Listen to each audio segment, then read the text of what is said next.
మైలవరం మండలం పుల్లూరు గ్రామంలో 58 లక్షల వ్యయంతో 1145 మీటర్ల పొడవున నిర్మించిన సిమెంట్ రహదారులను మైలవరం శాసనసభ్యులు వసంత వెంకట కృష్ణ ప్రసాద్ మంగళవారం ఉదయం ప్రారంభించారు.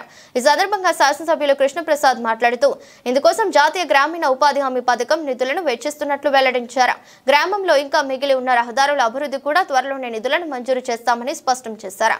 గ్రామ పంచాయతీ కార్యాలయం నిర్మాణానికి తక్షణమే నిధులు మంజూరు చేస్తామని, ఇందుకు కావాల్సిన స్థలాన్ని సేకరించాలని స్థానిక నాయకులకు సూచించారు. భాగంగా మన గ్రామానికి దగ్గర 60 లక్షల రూపాయల నిధులతో ఇప్పుడు సిమెంట్ రోడ్ల నిర్మాణం పూర్తి చేసుకోవడం జరిగింది. అన్ని గ్రామాలకు సమానంగా పెట్టాం. 25 కోట్లలో దాదాపుగా ఇప్పుడు 23 కోట్ల రూపాయలకు దగ్గర నియోజకవర్గం అంతా కూడా పనులు పూర్తి చేసి పల్లెల్లో రోడ్ల నిర్మాణాలు పూర్తయినాయి.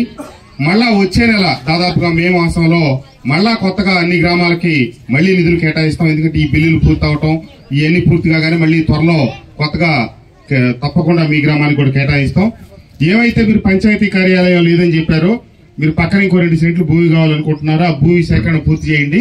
పంచాయతీ కార్యాలయానికి నిధులు కేటాయించే బాధ్యత రాదు. తక్షణం నేను 35 లక్షలు దాదాపుగా అవుతుంది. 35 లక్షలకి సరిపోతాయి పంచాయతీ కార్యాలయానికి, నాకు అవగాహన ఉంది. ఆ 30 లక్షలు మీరు స్థల సేకరణ పూర్తి చేస్తే, అమ్మ రావణమ్మ గారు మీరు ఎస్టిమేషన్ చేయండి. వేరే నిధుల నుంచి ఏ పెట్టాలో సాధ్యపడదు. డిఎంఎఫ్ నుంచి తక్షణం పెట్టే ఏర్పాటు చేస్తాం.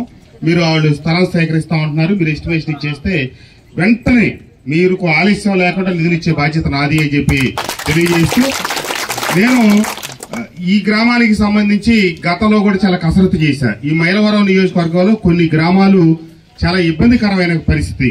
ప్రజాప్రతినిధులుగా గ్రామంలో వాటిని పరిపాలనా పరంగా తీర్చిదిద్దటం అనేది కొంచెం ఇబ్బందికరమైన విషయం. అట్లాంటి గ్రామాలు పుల్లూరు ఒకటి, చంద్రగూడెం ఒకటి, రంగాపురం ఒకటి. మంగాపురం అనేది పుల్లూరు గ్రామంలో అంతర్భాగం. అట్లాగే రంగాపురం రెడ్డిగూడెం మండలం, అలాగే జీకొండూరు మండలం ఉన్న వెలటూరు గ్రామం. ఈ చాలా పెద్ద పంచాయతీలు. పోయినసారి ఎన్నికలకు ముందు నేను ఈ పంచాయతీలు విభజించేద్దాం, ఒక్కొక్క పంచాయతీని 2-3 పంచాయతీల కింద మారుద్దాం, లేకపోతే సర్పంచ్ వాళ్ళ పదవీ కాలంలో ఒక బజారుకు తిరగాలన్నా ఒక ఊరికి తిరగాలన్నా కనీసం సంవత్సరానికి ఒకసారి కూడా రాని పరిస్థితుంది. నేను ఇప్పుడైనా మీకు చెప్తా ఉంది ఏంటంటే, సంవత్సరంలో మళ్ళీ పంచాయతీ ఎన్నికలు వస్తున్నాయి. మీరు పరిపాలనా పరంగా సౌలభ్యం ఉంటదని కనుక మీరు భావిస్తే చెప్పండి. రేపు పంచాయతీ ఎన్నికలకైనా మీ గ్రామాన్ని కనీసం 2 పంచాయతీల కింద మారుద్దాం.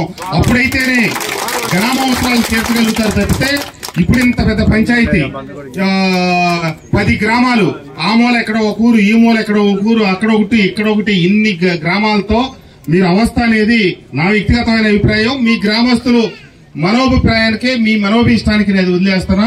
మీరందరూ నిర్ణయించుకొని గనక ఈ పంచాయతీని పెంచమని గనక అడిగితే 2 గాని 3 పంచాయతీలు గాని చేద్దామనేది నా అభిప్రాయం అని చెప్పి ఈ సందర్భంగా తెలియజేస్తూ, తప్పకుండా ఈ పుల్లూరు గ్రామ అభివృద్ధికి ఇప్పుడు నిధులు కేటాయిస్తా వెళ్లే క్రమంలో మన మైలవరం నియోజకవర్గంలో ఉన్న అన్ని పంచాయతీల్లో కొన్ని దాదాపుగా ఒక 20 పంచాయతీలు సిమెంట్ రోడ్లకి ఒకళ్ళు పూర్తి అయిపోయినాయి. మనం నిధులు ఇవ్వాల్సిన పని లేదు, వాళ్ళకి కొత్తగా వేయాల్సిన పని లేదు. కానీ ఇట్లాంటి పెద్ద పెద్ద పంచాయతీల్లో చాలా రోడ్లు మిగిలిపోయినాయి. ఎందుకంటే ఈ పంచాయతీలు పెద్ద ఊళ్ళు కాబట్టి వీటికి అదనపు నిధులు రేపు విడతలో ఖచ్చితంగా, మొన్న ఏం చేసాం, జనాభా ప్రాతిపదికన, బూతుల ప్రాతిపదికన ఎవరికి ఎక్కువ తక్కువ లేకుండా దాదాపుగా సమంగా ఇచ్చాం. కానీ రేపు నెక్స్ట్ విడత నిధులు ఇచ్చేటప్పుడు ఖచ్చితంగా పుల్లూరుకి ఎక్కువ నిధులు కేటాయిస్తామని ఈ సందర్భంగా తెలియజేస్తూ, చంద్రబాబు నాయుడు గారు, పవన్ కళ్యాణ్ గారి నాయకత్వంలో, నరేంద్ర మోడీ గారి ఆశీస్సులతో ఏవైతే హామీలు ఇచ్చిందో ఈ రాష్ట్రం పూర్తిగా అప్పులు పాలైపోయింది. ఈ రాష్ట్రం పరిపాలనా పరంగా దిగజారిపోయింది. గత ముఖ్యమంత్రి గారు జగన్మోహన్ రెడ్డి గారు మీట నొక్కితే చాలు, నాకు ఓట్లు వస్తే చాలు అని తప్పితే ఈ రాష్ట్రం సమగ్రంగా అభివృద్ధి చెందాలని ఆయన ఆలోచించలా. మనం మన తాతల తండ్రుల నుంచి క్రమానుగుణంగా రోడ్లు అభివృద్ధి చెందుతూ వస్తే ఒక్క 4 సంవత్సరాల కాలంలోనే ఈ రాష్ట్రంలో ఉన్న రోడ్లన్నీ పనికి రాకుండా మారిపోయి ఇప్పుడు ఈ 9 మాసాల్లో రోడ్లు మళ్లీ పూర్వ వైభవం కాదు, కొంత రిపేర్ చేయాలంటేనే 7-8 వేల కోట్ల రూపాయలు ఖర్చు పెట్టాల్సిన పరిస్థితి. ఏ పని చేయడానికి కూడా ఒక కాంట్రాక్టర్ రాని పరిస్థితి. ఎందుకంటే ఈ రాష్ట్రంలో ఉన్న కాంట్రాక్టర్లు మొత్తం దివాళా తీశారు. అందరికీ బిల్లులు 1,25,000 కోట్లు ఇంకా వాళ్ళకి గతంలో ఉన్న అప్పులు మిగిలిపోయాయి అన్నమాట. వీటన్నింటినీ చక్కదిద్ది సరిదిద్ది ఓ పక్క చేసిన 10 లక్షల కోట్ల మీద నెలవారీ వడ్డీలు కట్టుకుంటా అధికారంలోకి రాగానే 4,000 రూపాయలు పెన్షన్ ఇస్తున్నాం. వచ్చే నెల తల్లికి వందనం. ఎంతమంది బిడ్డలు స్కూల్కి వెళ్లే వాళ్ళు ఉంటే అంతమంది వాళ్ళ తల్లుల అకౌంట్ లో ఆ బిడ్డలకు తల్లికి వందనం డబ్బులు కూడా అయిపోతా ఉంది. పాత ఈ సరిదిద్దటం, చిత్రమైన రోడ్లు బాగు చేయటం, అభివృద్ధిని ముందుకు నడిపించటం, ఈ రకంగా అన్ని ఒక ప్రణాళికాబద్ధంగా ముందుకు సాగుతుంది ఈ ప్రభుత్వం చంద్రబాబు నాయుడు గారి నాయకత్వంలో.